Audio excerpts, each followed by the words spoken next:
Hello అండి. అందరూ ఎలా ఉన్నారు? మేమైతే చాలా బాగున్నాము. మీరు ఎలా ఉన్నారనేది నాకైతే కామెంట్ బాక్స్‌లో కామెంట్ చేయండి. చాలా రోజుల తర్వాత నా ఛానల్‌లో ఒక ఫుల్ వీడియో అయితే పెడుతూ ఉన్నాను.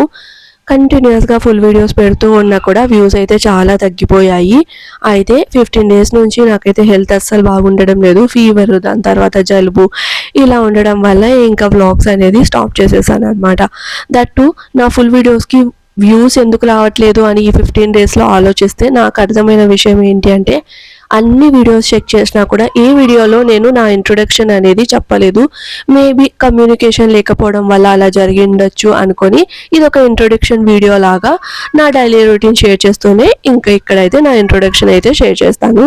సో నా పేరు వచ్చేసి సమీరా. మా ఊరు తాడిపత్రి, అనంతపూర్ డిస్ట్రిక్ట్, ఆంధ్రప్రదేశ్.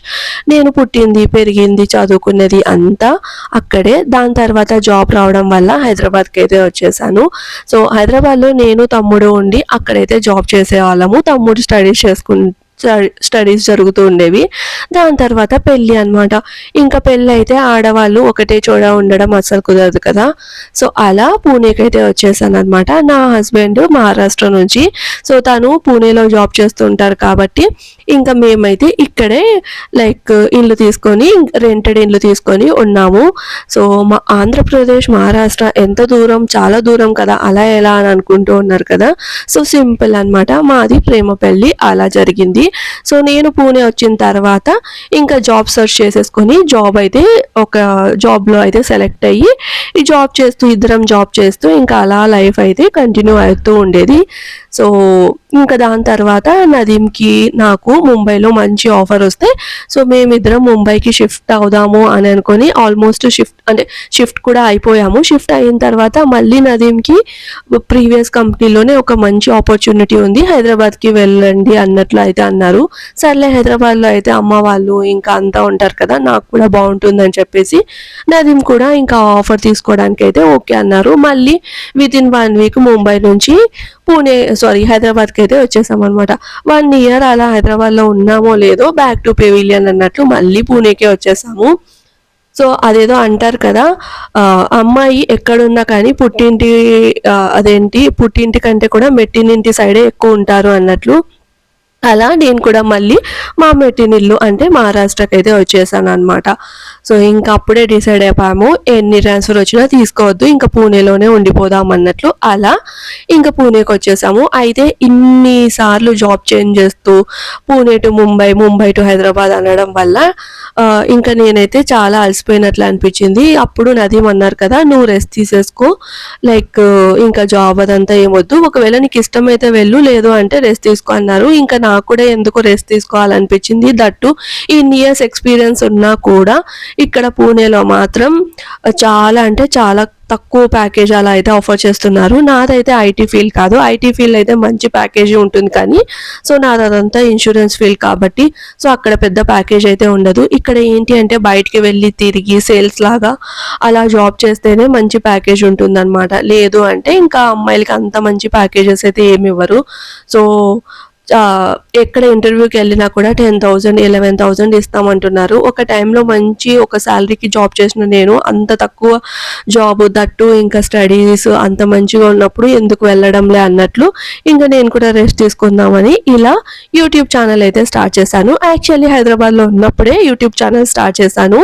అయితే ఇది జస్ట్ ఒక టైంపాస్ లాగే, అంటే ఇన్ని రోజులు ఇన్నేళ్ల నుంచి జాబ్ చేస్తూ ఉన్నాను కదా, సడన్గా ఖాళీగా కూర్చోవాలి అంటే అసలు ఇంకా పిచ్చెక్కిపోయినట్లుంటుంది. అందుకని చెప్పేసి యూట్యూబ్ ఛానల్ మంచి లైక్ ఏంటి అంటే ఒక ఆపర్చునిటీ కదా ఎవరికైనా కానీ ఇంట్లోంచి ఏదైనా చేయాలి అంటే, అలా అనుకుని ఛానల్ స్టార్ట్ చేశాను. ఫస్ట్లో ఛానల్ గురించి అంటే యూట్యూబ్ గురించి పెద్దగా తెలియక ఎలా పడితే అలా వీడియోస్ అయితే పెట్టేదాన్ని, లైక్ ఇదే అదే అని కాకుండా. దాని తర్వాత ఒక కంటెంట్ అనేది ఫిక్స్ చేసుకున్నాను, రెగ్యులర్ వ్లాగింగ్ చేద్దామని చెప్పేసి చిన్నగా డైలీ వ్లాగ్స్ అయితే అప్లోడ్ చేస్తూ ఉండేదాన్ని.